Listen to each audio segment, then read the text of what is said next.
অবসরপ্রাপ্ত শিক্ষকের বাড়িতে দিনে দুপুরে চুরি। শুক্রবার ঘটনাটি ঘটেছে মানিকচক থানার মথুরাপুর গ্রাম পঞ্চায়েতের কাঁকড়িবাঁধা এলাকায়। এমনই ঘটনায় রীতিমতো চাঞ্চল্য ছড়িয়েছে এলাকায়। অবসরপ্রাপ্ত প্রাক্তন শিক্ষক নিরাপদ পাণ্ডের অভিযোগ, দুষ্কৃতীরা নগদ কয়েক হাজার টাকা, সোনার অলংকার এবং ঘরোয়া সামগ্রী নিয়ে পালিয়েছে। পুরো বিষয়টি নিয়ে পুলিশকে অভিযান জানিয়েছে ওই শিক্ষকের পরিবার। জানা যায়, এদিন তিনি মালদা শহরে এসেছিলেন বিশেষ কাজের জন্য। বাড়িতেও কেউ ছিল না। বাড়ি ফিরে দেখেন দরজার একটা অংশ ভাঙা রয়েছে, ঘরের জিনিসপত্র ওলটপালট অবস্থায় পড়ে রয়েছে। তারপরে চুরির বিষয়টি সামনে আছে। নগদ কয়েক হাজার টাকা এবং কয়েক ভরি সোনার অলংকার সহ ঘরের বেশ কিছু আসবাবপত্র চুরি করেছে দুষ্কৃতীরা। এদিন দুপুরে এমনই চুরির ঘটনায় চাঞ্চল্য ছড়িয়েছে কাঁকড়িবাঁধা এলাকায়। আমি বেসিক্যালি মালদাতে যাওয়া আসা করি মথুরাপুর থেকে।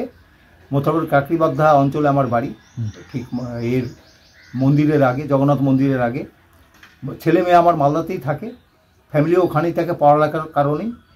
তো সপ্তাহে 2 দিন 3 দিন আমি ওখানে থাকি। তো আমি এখান থেকে শনিবারে যাই, রবি সোম মঙ্গল থেকে বুধবারে বা বৃহস্পতিবারে আমি চলে আসি। তো কালকে বৃহস্পতিবার আমি মালদা থেকে এসে খাওয়া দাওয়া করে মানিকচক সানফোর্ড স্কুল এবং আরেকটা বিদ্যাজ্যোতি স্কুল আছে, ওখানে আমি কাজ করি। ওখান থেকে ফেরার পথে কাজ টাজ করে যখন 4টা সাড়ে 4টার সময় বাড়ি ঢুকি আর কি, মোটামুটি 5টা বেজে যায় আর কি।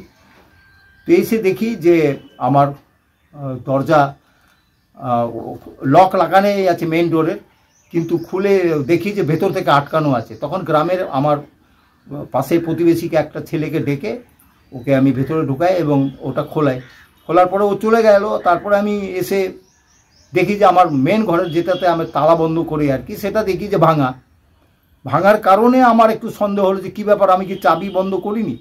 তারপরে দেখি যে না, এই তো ভাঙা আছে। তারপরে ভেতরে ঢুকলাম, দেখি ছন্ন বিচ্ছন্ন অবস্থায়, লাইট টাইট তার সব কিছু ছেঁড়া রয়েছে, বাক্স সব খোলা আছে, যতগুলো কাপড় চোপড় যা একটু জমানো আমার 30 বছর সার্ভিস লাইফের যা জিনিস ছিল, বাসনপত্র, ছোটোখাটো বাচ্চাদের গয়না টয়না এবং ভালো জামা কাপড়, শাড়ি, এগুলো তন্ন করে যতগুলো যা ছিল এবং আমার বিয়ের কিছু জিনিস, এগুলো নিয়ে চলে যায়, কিছুই রাখেনি।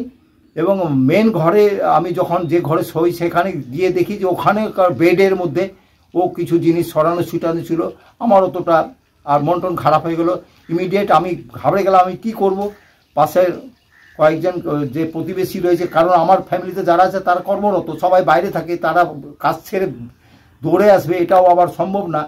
তো আমার যেটুকু দাদাকে জানালাম, জিতেন্দ্রনাথ পাণ্ডে, ওকে জানালাম যে এরকম আমরা রিপোর্ট দিয়েছিস বলে। হ্যাঁ, আমি দিয়ে আসলাম। থানায় জানিয়েছেন? হ্যাঁ, থানা কালকেই আমি জানিয়েছি সন্ধ্যার সময় ইমিডিয়েট। মালদা থেকে পার্থ ঝায়ের রিপোর্ট, পশ্চিমবঙ্গ সংবাদ।